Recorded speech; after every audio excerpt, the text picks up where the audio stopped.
scramble to the left.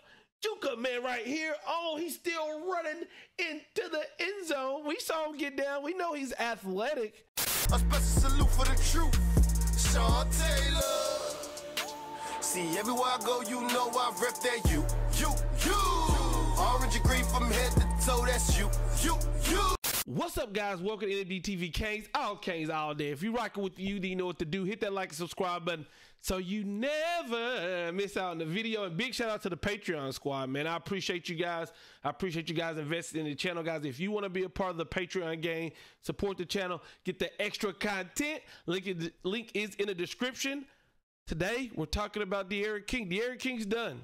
He's done for the year. Manny Diaz was on the Joe Rose show this morning, and he said the ERIQ King has had surgery on his shoulder, and he is done for the season. So the ERIQ King experiment, the ERIQ King time here at Miami is over. And I look at this like it's good and bad kind of a situation, because I feel bad for the ERIQ King, because last year, I think we saw a glimpse of what the ERIQ can do, but ever since that injury, he has not been the same. And because of that injury, and because he had to spend all the time rehabbing that injury, right? He spent the whole offseason rehabbing instead of practicing with the team, instead of going through spring practice.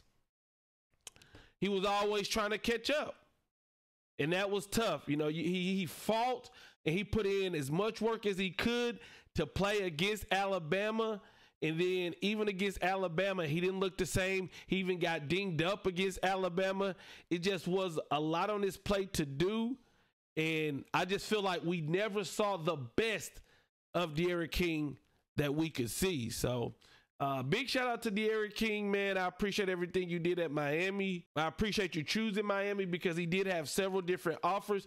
And hey, at least we glad you got paid with the NIL deals, right?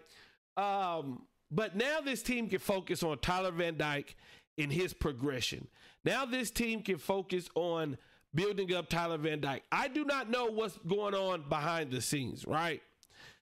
So if they were having the ERIQ King around practice, you know, people not knowing if he was going to play or not, that I feel like that hurts the quarterback room. But when you're a quarterback, especially a young quarterback, and being a young quarterback, you got a lot to worry about. But now Tyler Van Dyke at least knows, hey, you're the guy, right?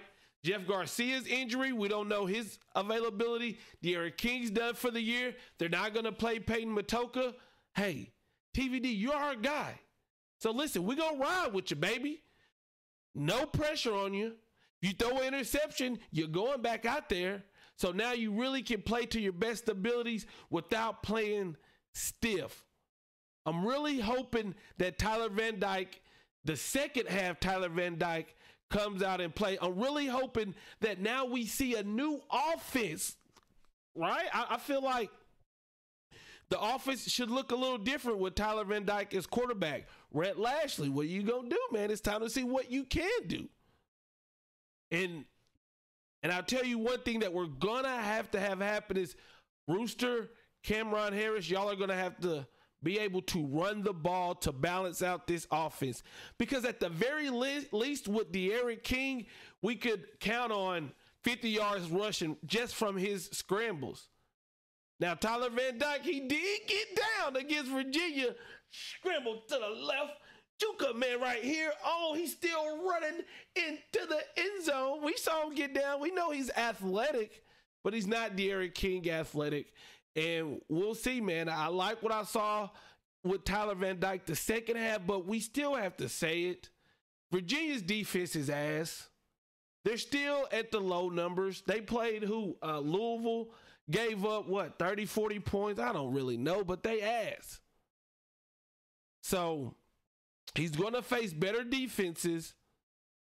But, man, I think you can do it, TVD. We rallying behind you, TVD. We rallying behind you, big dog. Let me ask you this. Question of the video. Who would you rather have at quarterback? Jake Garcia, if he's available, or Tyler Van Dyke? I've got to say, I saw a lot of things that impressed me with Tyler Van Dyke. He wasn't perfect, and Virginia's defense is ass, but I saw some stuff that I like. And basically, I'm letting the running backs know, like, hey, y'all are going to have to put a good running game together. Offensive line, y'all are going to have to create room for our running backs to be able to pose a threat so we can run a balanced offense. And I think that's when we're going to see the best out of our young quarterbacks. De'Aaron King, his time is up. It's sad. It's sad. It honestly feels like what can go wrong with Miami will go wrong. It's like one thing goes and then just all downhill. Another thing that happened, Mike Rump got arrested. Did a video on that. That's going to pop on the screen. Make sure you check that out. But De'Aaron King done for the year. Salute to De'Aaron King for coming to Miami. I appreciate you. I'm out. Peace.